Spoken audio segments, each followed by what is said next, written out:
একসময় দাপটশালী প্রধানমন্ত্রী এখন কারাগারের চার দেয়ালে। তিনি থাইল্যান্ডের সাবেক প্রধানমন্ত্রী থাকসিন সিনাওয়াত্রা। মঙ্গলবার তাকে 1 বছরের কারাদণ্ডের নির্দেশ দিয়েছেন দেশটির সুপ্রিম কোর্ট, যা থাই রাজবংশের জন্য বড় ধাক্কা। সর্বোচ্চ আদালত রায়ে জানিয়েছেন, দুর্নীতি ও ক্ষমতার অপব্যবহারের অভিযোগে 2023-এ 8 বছরের কারাদণ্ডে সিনাওয়াত্রা অসুস্থ না থাকা সত্ত্বেও হাসপাতালের বিলাসবহুল ওয়ার্ডে দীর্ঘদিন অবস্থান করেন, যা আইনের বড় লঙ্ঘন। রাজকীয় ক্ষমা আবেদনের পর থাই রাজা 7 বছর সাজা মওকুফ করলেও 1 বছর তিনি সাজা ভোগ করেননি। এ পরিস্থিতিতে আদালতের রায় মাথা পেতে নিয়েছেন থাকসিন সিনাওয়াত্রা।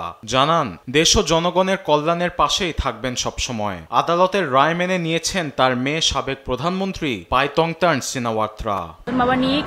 এটি ঐতিহাসিক দিন, কেননা থাইল্যান্ডের ইতিহাসে প্রথমবার কোনো প্রধানমন্ত্রী জেলে যাচ্ছেন। এটি মেনে নেওয়া কষ্ট হলেও আমাদের পরিবার এই রায় মেনে নিয়েছে। তবুও বাবাকে নিয়ে চিন্তায় আছি, তিনি দেশের জন্য অনেক কিছু করেছেন।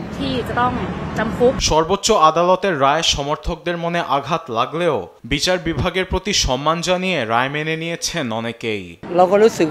আমাদের নেতাকে নিয়ে আমরা গর্ববোধ করি। তার জন্য ন্যায় বিচার চেয়ে তা পেয়েছি কিনা তা বলা খুবই কঠিন, কিন্তু আদালত যে রায় দিয়েছে এর প্রতি আমাদের সম্মান জানাতে হবে। তবে সিনাওয়াত্রাকে আমরা সমর্থন দিয়ে যাব। শুনে খুবই খারাপ লাগছে যে সিনাওয়াত্রাকে 1 বছরের কারাভোগ করতে হবে। দেশের জন্য কাজ করে থাকলেও কেউ আইনের ঊর্ধ্বে নয়।